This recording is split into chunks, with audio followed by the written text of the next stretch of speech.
Bonjour à tous, comment allez-vous? Bienvenue dans une nouvelle vidéo. Aujourd'hui on se retrouve dans un cadre un peu particulier parce que j'avais la flemme d'installer mon trépied et j'avais hyper envie de vous parler de mon dernier coup de cœur qui n'est autre que Red, White and Royal Blue de Casey McQuiston. Cette vidéo tombe pile poil et cette lecture tombe pile poil pour le mois des fiertés, Pride Month, qui, si vous ne le savez pas, est organisé plus ou moins informellement sur Booktube, et le principe est de lire vraiment au mois de juin pas mal de lectures en rapport avec la littérature LGBTQ+, lesbian, gay, bisexual, trans, LGBTQ queer, il y a aussi intersex, asexual et beaucoup d'autres. Donc j'ai trouvé que c'était une super initiative. J'ai déjà lu pas mal de livres en rapport avec LGBTQ+, queer, etc.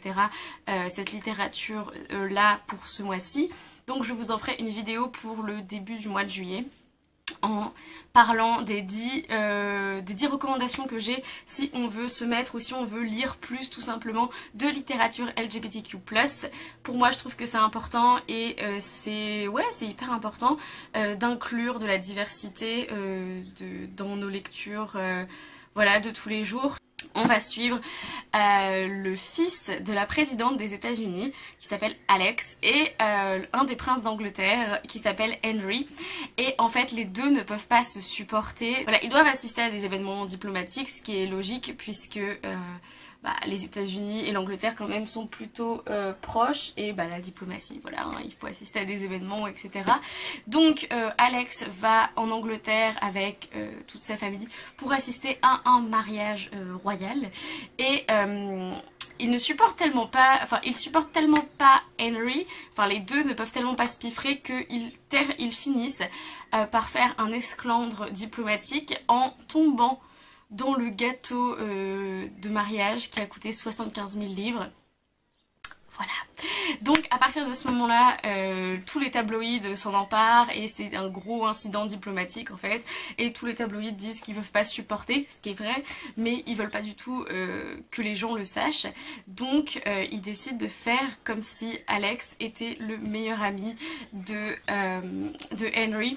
Et donc après ils ont des interviews ensemble et ils doivent passer du temps ensemble et ils sont pris en photo et tout ce genre de choses qui bien sûr est extrêmement faux, extrêmement fake, mais au fur et à mesure se développe une amitié entre eux et ensuite peut-être plus, il y a définitivement une attirance et voilà, et les deux s'en rendent compte.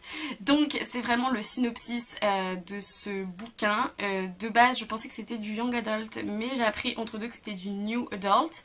Je l'ai pas, les scènes de sexe sont pas hyper explicites. Il y a des scènes sexy, des scènes hot, mais c'est pas hyper explicite selon moi. J'ai vu bien pire. Ça coupe entre guillemets au bon moment pour qu'on soit pas hyper mal à l'aise non plus si les scènes de sexe dérangent, mais c'est pas non plus du young adult, c'est-à-dire il y a quand même des scènes sexy et il y a quand même voilà des petites scènes un peu, je suis là comme ça, un peu steamy quoi. Et j'ai tout simplement adoré ce bouquin parce que ça commence comme une grosse comédie en mode comédie romantique, rom-com, des ennemis jurés qui deviennent amants et entre deux qui se rendent compte qu'en fait ils sont pas si horribles l'un et l'autre et qui tombent un peu amoureux et qui sont attirés au fur et à mesure. Je lis pas beaucoup de romances, juste de la romance, je lis quand même pas mal du coup de romances queer, ça me convient bien et pour moi il faut en fait, par rapport à la romance, il faut toujours qu'il y ait quelque chose d'autre par rapport avec la romance, avec le genre de la romance en lui-même ne me dérange pas et la romance entre des personnages ne me dérange pas, mais par exemple j'aime bien les romances dans les romans de fantasy ou dans les romans de science-fiction, dans les classiques, etc. J'ai besoin qu'il y ait quelque chose à côté. Et là ce qu'il y avait à côté effectivement c'est la dimension gay et bisexuel des personnages qui rendaient la romance hyper intéressante. C'était aussi hyper cool d'avoir une comédie romantique, un truc hyper rigolo au début avec ces deux personnages, et parce qu'on a tellement de contemporains qui sont hyper durs par rapport à l'homosexualité ou à la bisexualité, tout ce qui est littérature LGBTQ+, on a quand même quelque chose qui est hyper dur, ce qui est normal parce que souvent c'est pas forcément hyper accepté, et donc il y a des situations qui sont véritablement douloureuses par rapport à ça. Mais c'est vrai que là j'ai apprécié qu'on ait vraiment qu'en fait qu'on autorise ces deux personnages à s'amuser et à avoir exactement les mêmes scènes clichés ou les mêmes ouais, le genre de choses qu'on autorise aux comédies romantiques hétéros en fait. Là, il y avait tout ce qui était hyper fun et tout leur espèce de... quand ils se parlent, etc. En fait, c'était hyper rigolo, hyper drôle, et en même temps, c'était bien écrit, c'était vraiment... il y avait du sarcasme. Enfin, franchement, j'étais absolument conquise. Un des autres points qui m'a absolument conquise, c'est que du coup le personnage d'Alex se demande, il est là, bon bah je suis attirée par Henry, donc je suis gay, mais non, parce que je suis aussi attirée par les filles, donc qu'est-ce que je suis? Et en fait, au fur et à mesure du bouquin, il se rend compte qu'il est bisexuel, et j'avais quasiment jamais vu de représentation de la bisexualité dans les bouquins et dans une histoire que j'ai lue.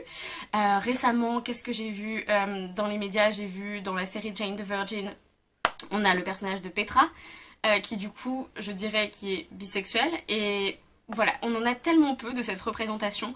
Maintenant, on a de plus en plus de représentations gays, de représentations lesbiennes, queer en général, mais on n'a pas de représentation bisexuelle, on n'a pas trop de représentation asexuelle, on n'a pas de représentation trans. On va dire que c'est plus timide comme représentation, et donc je suis hyper contente à chaque fois de voir qu'il y en a de plus en plus. Mais on a du coup ce garçon qui est le premier fils, dans le sens où il est le fils de la présidente des États-Unis, donc c'est quand même pas rien, qui a un père d'origine mexicaine et qui est bisexuel. Et c'est là où j'en arrive à la deuxième partie, qui en fait passe vraiment très sincèrement de la comédie au drame quasiment, parce que au fur et à mesure que leur histoire avance, et ben en fait ils vont peut-être devoir l'annoncer et ça va fuiter dans les journaux à un moment donné, c'est obligé avec tous les tabloïds, etc., les paparazzis qui les suivent.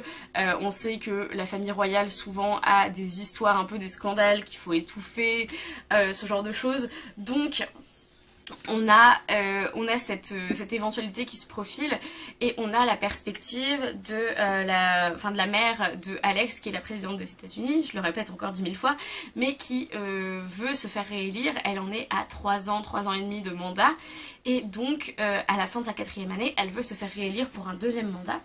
Sauf que, est-ce que le fait que son fils soit bisexuel va changer quelque chose? Est-ce que... Et pour Henry, est-ce que le fait d'appartenir à la famille royale, est-ce que ça va faire qu'ils vont dissimuler son homosexualité? Est-ce qu'ils vont l'accepter finalement? Est-ce qu'ils vont faire ce pas en avant en fait? Est-ce qu'ils vont arrêter de nier ce genre de scandale? Est-ce qu'ils vont au contraire essayer de s'en sortir la tête haute? Ou est-ce qu'ils vont à nouveau essayer voilà, de faire mine que la personne n'est pas homosexuel, n'est pas gay, n'est pas bisexuel, n'est pas... voilà, sort des sentiers battus, on va dire. Est-ce qu'ils vont essayer de le cacher ou pas? Parce qu'on a ce personnage de Henry qui est prêt, enfin qui a été préparé toute sa vie à nier son homosexualité en fait, pour le bien de la famille royale. Et donc j'ai adoré vraiment aussi cette seconde partie. Ça vous spoil un peu, mais pas tant que ça, parce qu'on se doute qu'il va y avoir... voilà, ça ne peut pas être tout rose, surtout quand on a deux personnes qui sont aussi... exposés par le public et par du coup leur famille. Et vraiment ça m'a tiré des larmes, et j'ai trouvé que c'était beau. On a vers la fin un discours de Alex qui parle de sa bisexualité. C'est dans la perspective où les Américains n'ont pas voté pour Trump et ont élu une femme. La question c'est est-ce qu'ils veulent continuer dans le progrès, c'est-à-dire accepter la bisexualité, l'homosexualité, peut-être de personnes de la famille, enfin voilà, qui habitent la Maison Blanche, ou est-ce qu'ils vont rester un peu dans le passé, est-ce qu'ils vont ne pas accepter alors que les mœurs change quand même, mais est-ce que ce changement est assez, est-ce que ce changement est assez présent, est-ce qu'ils n'ont pas présumé en fait que les gens sont prêts à avoir un fils de président des États-Unis qui soit bisexuel. C'est des questions qui se posent en fait. Est-ce qu'il y a une partie du monde qui est d'accord et que l'autre ne peut pas les rattraper? Est-ce que l'acceptation de la différence en politique, parce que Alex veut se lancer en politique en plus, est-ce que l'acceptation de la différence en politique, est-ce que c'est possible? Est-ce que les gens vont suivre ça? Est-ce que les gens vont pas au contraire faire un vote contre ce genre de progrès social, on va dire? Et en fait c'est une très bonne question, et ça aussi du coup ça parle d'Américains qui ont élu une femme à la Maison Blanche au pouvoir. Et donc, est-ce que ça change quelque chose? Est-ce que s'il y avait le fils de Donald Trump qui tombait amoureux d'un prince d'Angleterre, est-ce que ça changerait quelque chose maintenant, sachant que les gens de base ont choisi Trump, qui n'est pas considéré comme quelqu'un qui amènerait le progrès social, on va dire? Est-ce que les gens sont prêts pour ça? Est-ce que les institutions peuvent changer? Parce que on a l'autrice qui dit que peut-être du coup les mœurs ont changé, que voilà, que les gens sont prêts à accepter ça, mais est-ce que les institutions qui nous gouvernent sont prêts à accepter une présidente qui est divorcée, un prince d'Angleterre qui ne produira ou produira pas d'héritier parce qu'il est gay?